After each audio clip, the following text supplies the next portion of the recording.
Hello friends, today we are going to revise the chapter chemical reactions and equations. First of all, we will try to know what is chemical reaction.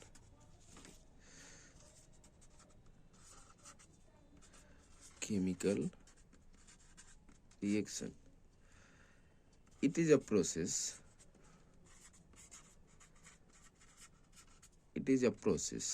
In which one or more substances, also called reactants, are converted to one or more different substances known as products is called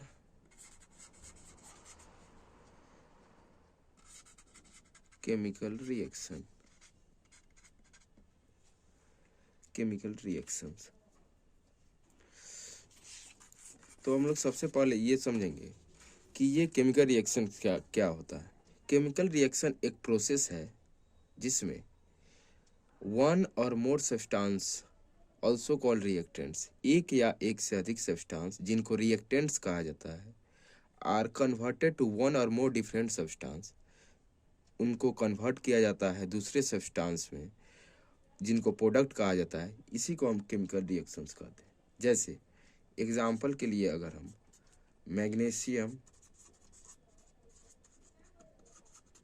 magnesium और oxygen, इस दोनों को अगर react कराते हैं तो ये दोनों बनाएंगे क्या?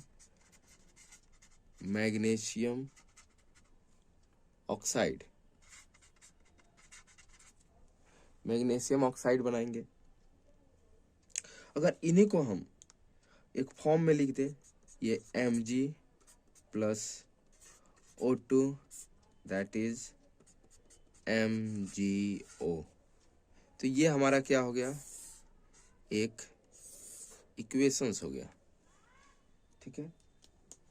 अब इस इक्वेशंस को ये जो इक्वेशन है हमारा, ये अनबैलेंस्ड इक्वेशन है। अब इसको बैलेंस करेंगे, क्योंकि अनबैलेंस कैसे है? यहाँ पे ऑक्सीजन के कितने मॉलिक्यूल्स हैं? 2 मॉलिक्यूल्स हैं। और यहाँ ऑक्सीजन के कितने मॉलिक्यूल्स हैं? 1 मॉलिक्यूल्स है। यहाँ मैग्नीशियम के 1 मॉलिक्यूल्स हैं, यहाँ भी मैग्नीशियम के 1 मॉलिक्यूल्स है। अगर हम ऑक्सीजन को बैलेंस करते हैं तो यहाँ पे हमको 2 ऐड करना होगा। तो यहाँ ऑक्सीजन का 2 मॉलिक्यूल्स हो गया, मैग्नीशियम का 2 मॉलिक्यूल्स हो गया, लेकिन यहाँ मैग्नीशियम का कितना मॉलिक्यूल्स है? 1 मॉलिक्यूल्स है। तो यहाँ पे इसमें अगर हम 2 से मल्टीप्लाई कर दें तो यहाँ भी 2 मॉलिक्यूल्स हो गया मैग्नीशियम का, यहाँ भी मैग्नीशियम का 2 मॉलिक्यूल्स, यहाँ ऑक्सीजन का 2 मॉलिक्यूल्स और यहाँ भी ऑक्सीजन का 2 मॉलिक्यूल्स। तो ये हमारा हो गया बैलेंस्ड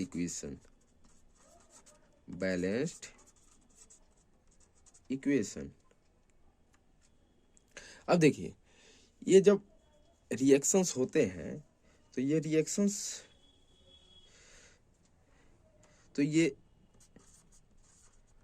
जब ये रिएक्शंस होंगे तो it will cause change in colour में ये चेंज लाएंगे। मैटर का स्टेट बदल जाता है, जैसे सॉलिड लिक्विड हो जाएगा, लिक्विड गैस हो सकता है, गैस सॉलिड हो सकता है। और ये टेम्परेचर को भी इफेक्ट करते हैं, टेम्परेचर में भी चेंजिंग आते हैं। टेम्परेचर, ठीक है।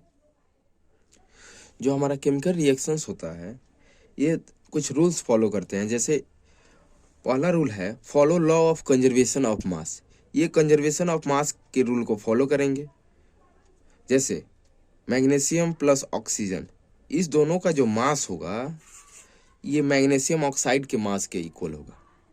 दूसरा में है number of atoms remain same, इनका जो एटम होगा वो हमेशा इक्वल होगा। जैसे दो मैग्नीशियम के एटम है, यहाँ भी दो मैग्नीशियम के एटम है, यहाँ दो ऑक्सीजन के एटम है, यहाँ भी दो ऑक्सीजन के एटम है, ठीक है। दूसरा में number of atoms remain same, ये हो गया। उसके बाद है elements with maximum atoms balanced and equals as first. अगर हम बैलेंस करते हैं तो सबसे पहले हम क्या करेंगे कि मैक्सिमम एटम जिस एलिमेंट के पास होगा उसको बैलेंस्ड पहले करेंगे, और उसके बाद एक्वस वाले जितने एलिमेंट होंगे उनको पहले बैलेंस करेंगे। उसके उसके बाद एक और पॉइंट होता है reactants and products. Reactants and products both should be balanced, both balanced. ये रिएक्टेंट्स और प्रोडक्ट जो होगा ये दोनों बैलेंस्ड होगा। उसके बाद इसमें पॉइंट है कि फिजिकल स्टेट ऑफ एलिमेंट्स, यानी एलिमेंट्स किस फॉर्म में है, किस स्टेट में है, उसको लिखेंगे इक्वेशन के साथ। जैसे गैस के लिए हम जी लिखते हैं, लिक्विड के लिए हम एल लिखेंगे, सॉलिड के लिए हम एस लिखेंगे, and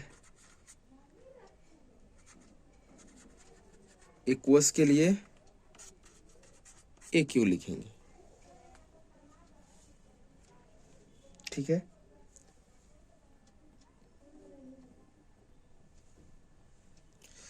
now types of reaction, types of reaction. Reactions हमारे बहुत प्रकार के होते हैं। जैसे अगर पहला रिएक्शंस की बात करें हम, तो हमारा कॉम्बिनेशन रिएक्शन होता है। कॉम्बिनेशन रिएक्शन, कॉम्बिनेशन रिएक्शन में जैसे दो element carbon plus oxygen, gaseous form में, ये हमारा बनाता है कार्बन डाइऑक्साइड। ये क्या हो गया हमारा, कंबाइन हो गया। Carbon and oxygen will make carbon dioxide. Second, in exothermic reactions CH4 in gaseous state plus oxygen in gaseous state, और ये मिलके क्या बनाते हैं, कार्बन डाइऑक्साइड प्लस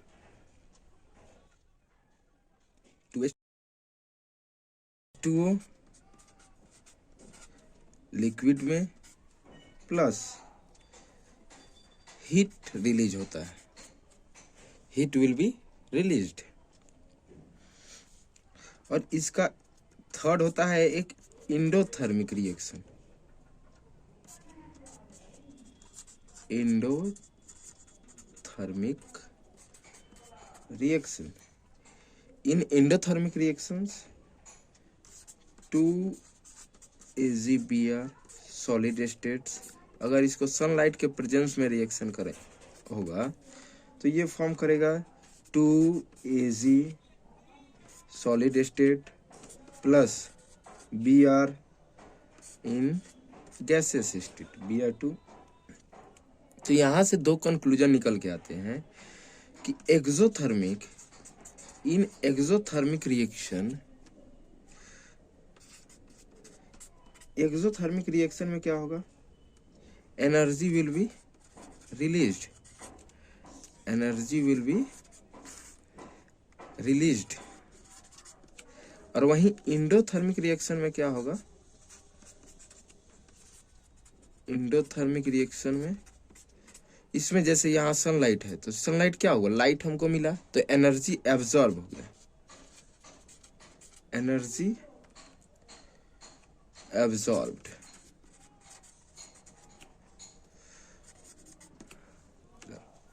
ठीक है। इसके बाद नेक्स्ट रिएक्शन होता है हमारा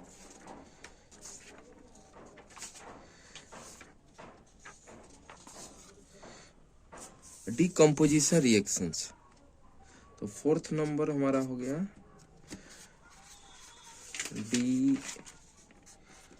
डीकम्पोजिशन रिएक्शंस। अब डीकम्पोजिशन रिएक्शन में क्या होता है कि एक ही कंपोनेंट रहेगा, उससे दो कंपोनेंट बनेंगे। जैसे CaCO3 सॉलिड स्टेट्स, अगर इसको हम हीट प्रोवाइड करेंगे तो ये क्या बन जाएगा, CaO calcium oxide solid state में प्लस CO2 गैसियस में। यानी कैल्शियम कार्बोनेट को अगर हम हीट करेंगे तो ये हमारा बन जाएगा calcium oxide plus carbon dioxide. अगर बात करें तो ये कौन से एक और रिएक्शंस ये किस में आ जाएगा, ये आ जाएगा हमारा इंडोथर्मिक रिएक्शंस में, क्योंकि यहाँ क्या हो रहा है, हीट एब्जॉर्ब हो जा रहा है। उसके बाद आता है डिस्प्लेसमेंट रिएक्शन। डिस्प्लेसमेंट रिएक्शंस, तो डिस्प्लेसमेंट रिएक्शन में क्या होता है फ्रेंड्स कि जैसे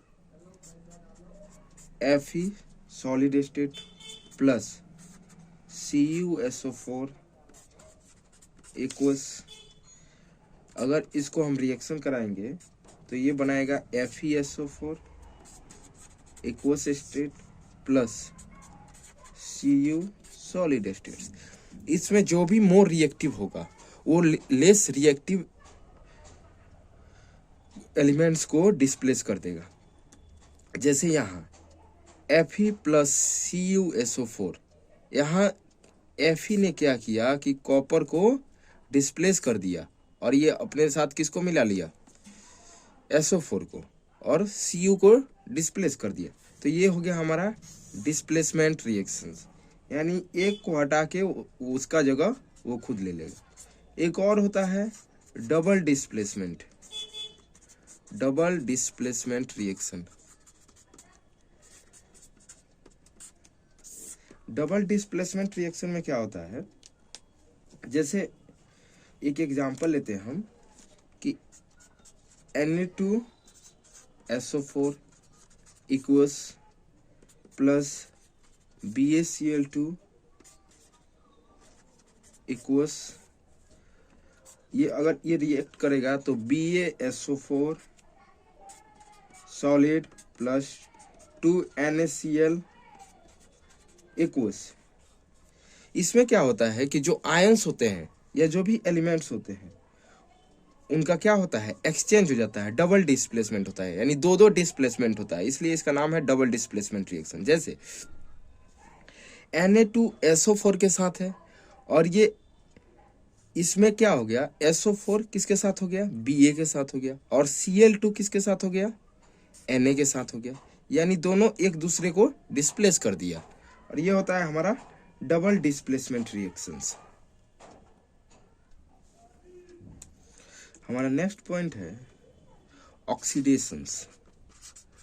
ऑक्सीडेशन किसको कहेंगे, ऑक्सीडेशंस हम कहते हैं addition of oxygen, addition of oxygen and removal of hydrogen. इस सारे प्रोसेस को हम कहेंगे ऑक्सीडेशन प्रोसेस। अब अगर ऑक्सीडेशन की एग्जांपल की बात करें हम, तो ऑक्सीजन के एग्जांपल में जैसे 2Ca प्लस O2, ये हमारा क्या मिलके बनाएगा, 2CaO, जिसको हम लोग क्विक लाइम भी कहते हैं। जैसे इसमें कैल्शियम में हम किसको जोड़ दिए, ऑक्सीजन को जोड़ दिए। ये ऑक्सीजन को जोड़ने के बाद ये क्या हो गया, 2CaO, यानी एडिशन ऑफ ऑक्सीजन हुआ। तो ये हमारा कौन सा रिएक्शन हो गया, ऑक्सीडेशन रिएक्शन। उसके बाद एक और एग्जांपल हम लेते हैं, CH3OH ये रिएक्ट करेगा तो CH2O प्लस H2, CH3OH से ये क्या बन गया, CH2O प्लस H2। इसमें क्या हो गया, हाइड्रोजन जो है हमारा वो क्या हो गया, रिमूव हो गया। तो ये हमारा कौन सा हो गया, ऑक्सीडेशंस, यानी addition of oxygen, addition of oxygen और रिमूवल ऑफ हाइड्रोजन, ये हमारा हो गया ऑक्सीडेशन रिएक्शंस। उसके बाद नेक्स्ट बात करें हम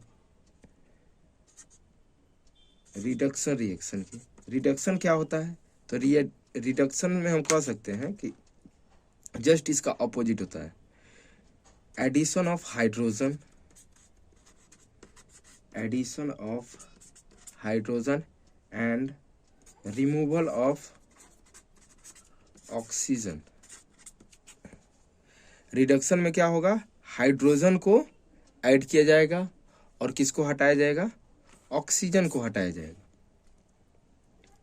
तो इसकी एग्जांपल की अगर बात करें हम, तो एग्जांपल जैसे ZnO प्लस C, इसको मिलके ये क्या बनाएगा, Zn plus CO। Zinc oxide plus carbon को अगर रिएक्ट करेंगे तो ये क्या बनाएगा, zinc plus CO, carbon monoxide. तो इसमें क्या हुआ, इसमें एडिशन ऑफ हाइड्रोजन तो नहीं हुआ, लेकिन रिमूवल ऑफ ऑक्सीजन हुआ है, क्योंकि ZnO से ऑक्सीजन रिमूव होके कार्बन डाइऑक्साइड में चला गया। तो ये हमारा कौन सा रिएक्शन हो गया, रिडक्शन रिएक्शन। दूसरा एग्जांपल H2 प्लस I2, ये क्या बनाएगा, 2HI, यानी हाइड्रोजन प्लस आयोडीन तो 2HI। इसमें क्या हुआ, हाइड्रोजन ऐड हुआ है।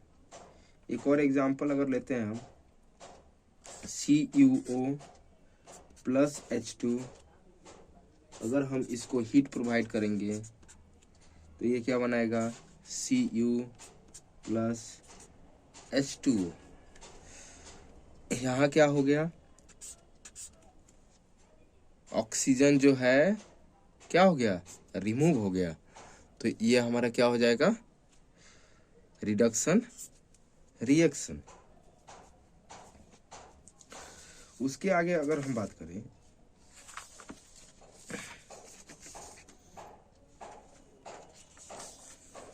उसके आगे हमको पढ़ना है कि effects of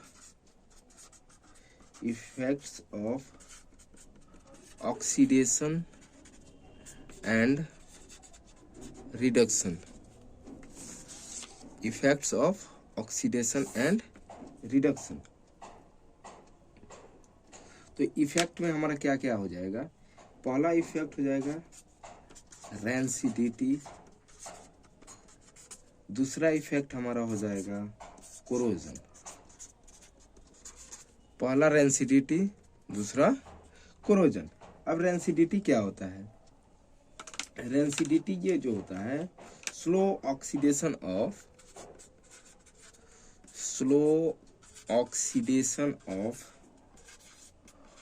oil and fat, slow oxidation of oil and fat.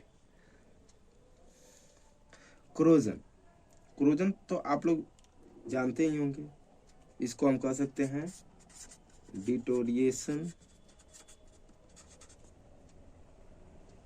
Of metals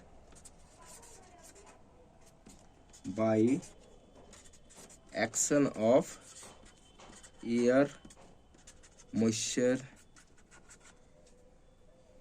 chemicals etcetera. Corrosion में क्या होता है, मेटल्स होता है उस पे एयर, मॉइस्चर, इन सब का प्रभाव पड़ता है। जैसे जंग लगना, ये भी कोरोजन का ही एक एग्जाम्पल है। उसके बाद जो रैंसिडिटी है, इसको हम कैसे प्रिवेंट कर सकते हैं, प्रिवेंशन ऑफ रैंसिडिटी, इसमें हम कह सकते हैं कि बाई एडिंग एंटीऑक्सीडेंट्स। दूसरा हमारा हो जाएगा using air tight containers. Corrosion, corrosion को हम कैसे दूर कर सकते हैं? इसका फर्स्ट पॉइंट में हम कर सकते हैं गैल्वनाइजेशन। गैल्वनाइजेशन करके हम कोरोजन को हटा सकते हैं। गैल्वनाइजेशन क्या होता है आप जरूर कमेंट में बताएंगे। उसके बाद हम क्या कर सकते हैं? Oiling,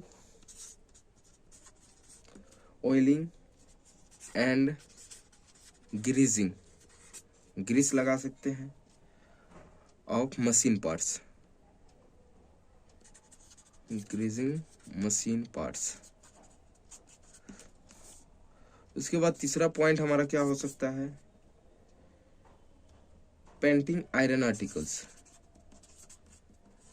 painting iron